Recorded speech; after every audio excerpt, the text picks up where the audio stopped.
आप सभी सनातनियों को जय श्री राम, राधे राधे, हर हर महादेव। मैस्टिकल ऑफ लाइफ के इस एपिसोड में आपका खूब खूब स्वागत है। और आज हम जानेंगे होली पर्व कैसे मनाएं। अधिकांश जगह पर शास्त्र ज्ञान के अभाव में और जो परंपराएं चलती आ रही है उस परंपरा की ओर ध्यान न देने से कहीं ना कहीं रूढ़ी मान्यता है, इस प्रकार की भावना लोगों में आ गई कि होली पर्व वगैरह इसमें कुछ फ़ायदा नहीं है, ये तो पर्यावरण को नुकसान पहुंचाने वाला एक उत्सव है, ऐसा बुद्धिजीवी वर्ग कहने लगा है। क्यों? बोले इसमें हजारों मन लकड़ियों को जला दिया जाता है और उससे प्रदूषण फैलता है, उसके धुएं से नुकसान होता है। इस प्रकार की बातें, अनर्गल बातें इन बुद्धिजीवियों के द्वारा बार बार देखने को मिलती हैं। लेकिन वास्तव में होली का पर्व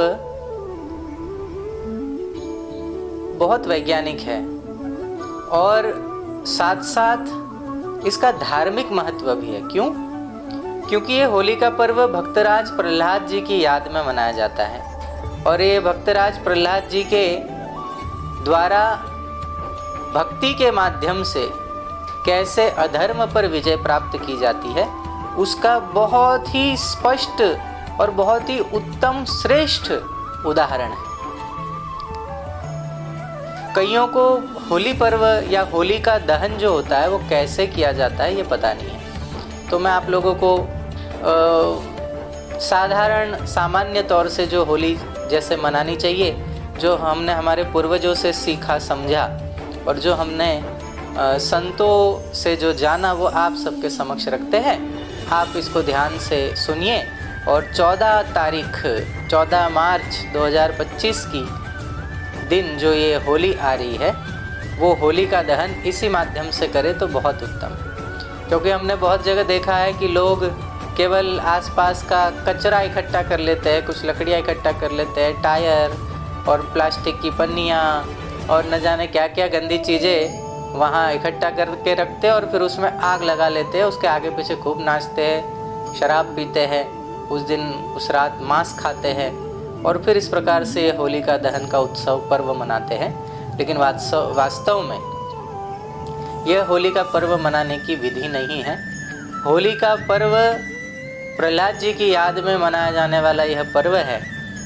उस दिन पूर्व काल में क्या किया जाता था, यहाँ तक कि हमारे पूर्व में जो बुजुर्ग रहे हैं उनके माध्यम से भी हमने देखा है कि लकड़ियों को इकट्ठा किया जाता था, उसमें गौ माता के गोबर से बने हुए गोईठे, उपले, कंडे, उनको उन लकड़ियों पर सजाया जाता था।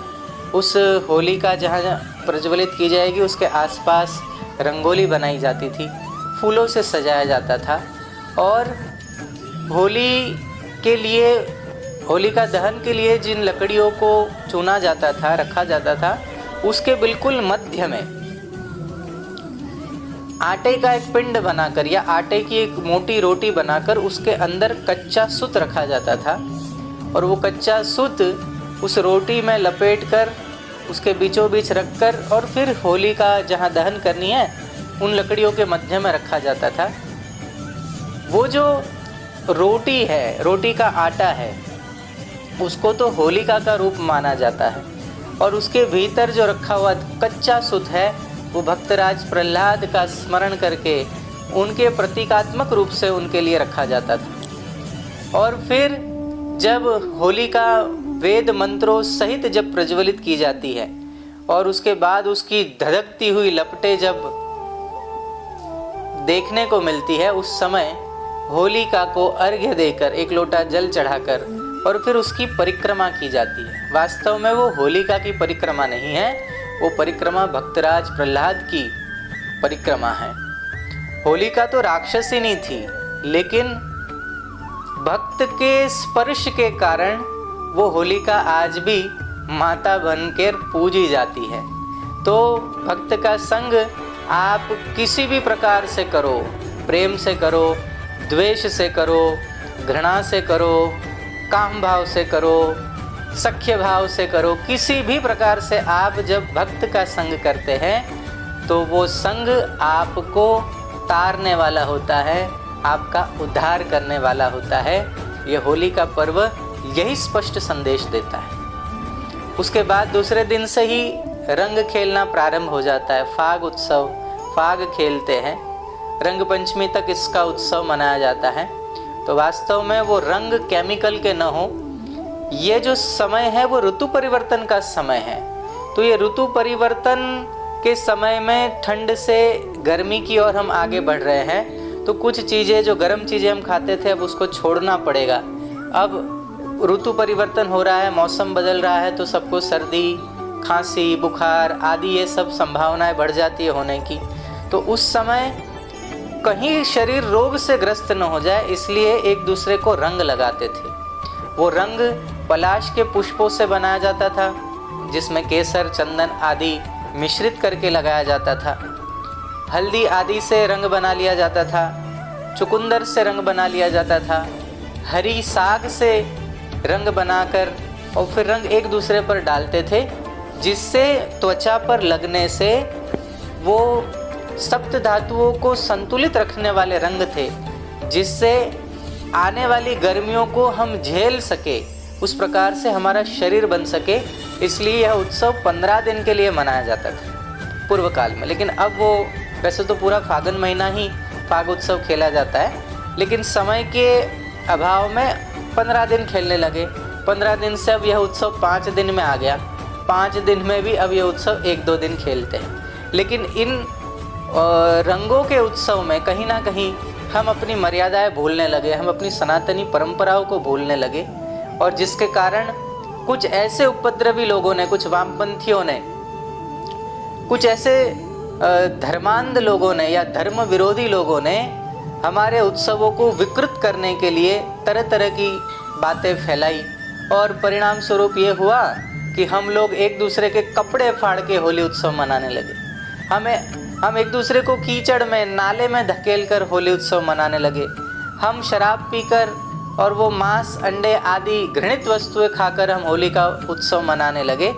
तो ये कहीं ना कहीं हम हमारे ही पाँव पर कुल्हाड़ी मार रहे हैं, हम अपने ही धर्म का अपमान कर रहे हैं, हम अपने ही उत्सवों को गर्त में डाल रहे हैं, और आने वाली पीढ़ियों को भी हम बहुत कुछ अच्छा देकर नहीं जा रहे। हमारे पूर्वजों ने, हमारे ऋषि मुनियों ने हमारे लिए जो धरोहर छोड़ रखी थी, हम उसका संरक्षण नहीं कर पा रहे, हम उसको नष्ट करने पर तुले हुए हैं। तो आप सभी सनातनियों से मेरा करबद्ध निवेदन है कि आप सब लोग मिलकर होली का उत्सव मर्यादापूर्वक मनाएं। गंदे पानी से नहाने से तो आपको वो गंदे बैक्टीरिया घेर लेंगे और बीमार निश्चित पड़ोगे। लेकिन अगर आपने ये शुद्ध रंगों से होली खेली है, पलाश के पुष्पों से होली खेली है, या चुकंदर, गाजर, पालक, धनिया, ये प्राकृतिक सब्जियों को ही घोल लिया पानी में और हरा रंग बना लिया, चुकंदर घोलकर ही कोई बढ़िया रंग बना लिया, जामुन के पाउडर या जामुन के फलों से रस, उनके फलों के रस से हमने जामुनी कलर बना लिया। और ऐसे प्राकृतिक रंगों से जब आप खेलेंगे, एक दूसरे के शरीर पर उसे मलेंगे, तो उनके रोमकूप खुल जाएंगे। दोष, टॉक्सिन जो शरीर में जमा है, वो विषाक्त पदार्थ हमारे पसीने के माध्यम से निकल जाएंगे। रोमकूपों से अच्छी चीज़ें अंदर जाएगी तो शरीर के बहुत सारे रोग भी नष्ट हो जाएंगे, आने वाली बीमारियां भी रुक जाएगी, शरीर स्वस्थ हो जाएगा, मन प्रसन्न रहेगा, तो भगवान की भक्ति बढ़िया होगी।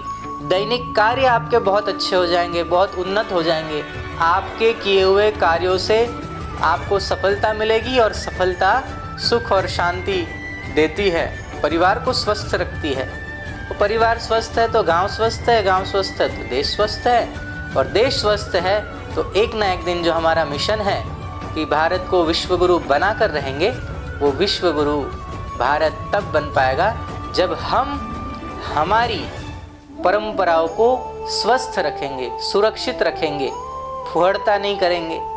और हम कागजी हिंदू नहीं, हम गुण और कर्म से हिंदू बनकर दिखाए, तब जाके कहीं हम भारतीय लोग मैस्टिकल ऑफ लाइफ जी सकेंगे। रहस्यमयी जीवन केवल और केवल हम भारतीय ही जीते आए हैं, जीते रहेंगे, क्योंकि जो ऋषि मुनियों ने हमको दिया है वो बहुत अनमोल है, बहुत कीमती है। जो ज्ञान हमारे पास आज है, उस ज्ञान को प्राप्त करने के लिए करोड़ों डॉलर नासा खर्च कर देती है। जिन ग्रह नक्षत्रों को वो आज ढूंढ पाए, वो ग्रह नक्षत्रों की जानकारी हमारे पास युगों युगों से है, सदियों से नहीं, युगों युगों से हमारे पास है। इसलिए अपनी धरोहर को पहचाने।